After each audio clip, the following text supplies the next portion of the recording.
Hi there, thanks for joining me today. I'm going to share with you 5 relationship resolutions to massively improve your relationship or marriage. My name is Donna Tosky, and I am the co-founder of the Between Men and Women Couples Communication Retreats and the founder of the Spark Communication Success System for Couples. So today I'm going to share 5 relationship resolutions with you. It happens to be the new year. You can use this any time of the year. Now, these 5 are really significant because if you do a search on the internet, how to improve my marriage, you're going to come up with a lot of different suggestions and things you can do. The 5 things that I'm going to give you today have been scientifically proven, and they've been proven in the areas of happiness and neuroscience and marriage. So these things have been proven. So why not use something that's proven? So I'm going to give you the 5 tips, and I'm going to tell you how to use them. Okay, so so this would be for anybody who wants to improve their connection, and you're doing pretty good and you want to improve that, or maybe you're really struggling and you want to pick a few key things that will really make a difference for you in the area of connection, maybe to get reconnected and to sustain your connection. Okay, so the first thing I'm going to tell you is, the first tip, don't take yourself so seriously. We take ourselves so seriously. Lighten up. Here's the thing. Laughter can make a huge difference for you in your marriage. Laughter activates a part of the brain that promotes connection and it promotes compassion, and it's kind of that higher thinking part of the brain. But lighten up, have more fun. Who doesn't want to have more fun in their marriage? Okay, so that's the first one. Lighten up, don't take yourself so seriously. Second tip, be more positive. What I want you to do is I want you to focus on what you love about you guys, what you like about your partner, what you like about you. If you don't do this, then you stand a risk of something called negative bias taking over. Now, negative bias is a psychological bias that all human beings have, and how it works is that it has us pay attention to what we don't want and what we don't like. Okay, that's called negative bias.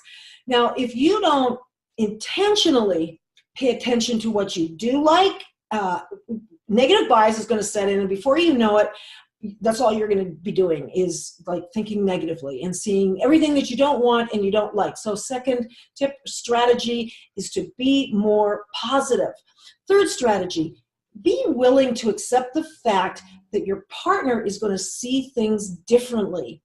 We have different perspectives. If you just accept that fact that they will see things differently, then you're apt to not get too positional in the first place.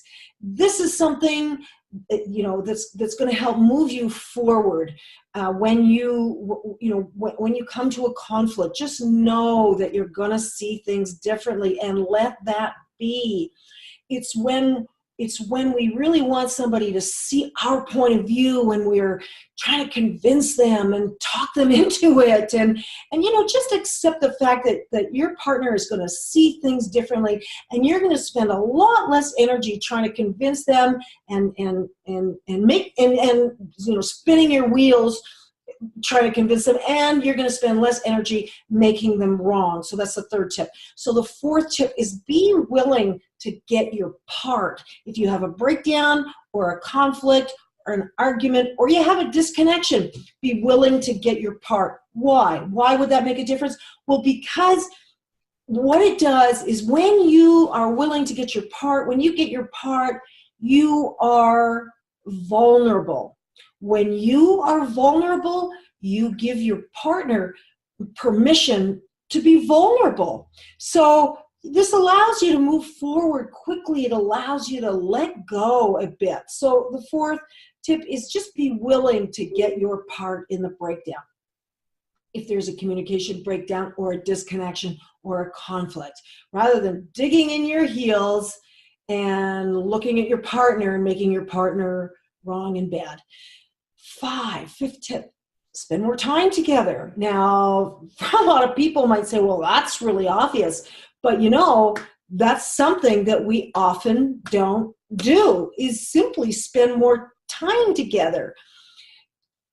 Hey, chances are much better that you're going to get connected when you're physically in the same space. Now, I've given you 5 tips, 5 relationship resolutions, 5 strategies. And the reason I give you 5 is because I want you to actually pick 3 of those 5. You might be doing something already. You might already be spending time together, for example, okay? You and your husband and your wife, you might have a business together and you already spend a lot of time together. So that's not it for you.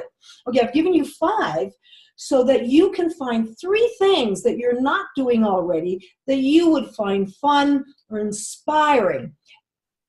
Here's the thing. It's easier to be consistent with 3 than it is with 5.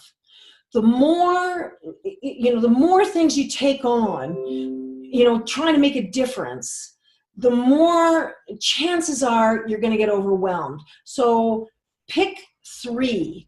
And this is like a triple threat. This is your triple threat combination. That's why I give you 5. Okay, so the 5 relationship resolutions to improve your relationship or marriage drastically are like: 1, don't take yourself so seriously. 2, be more positive. 3, be willing to accept the fact that your partner will see things differently.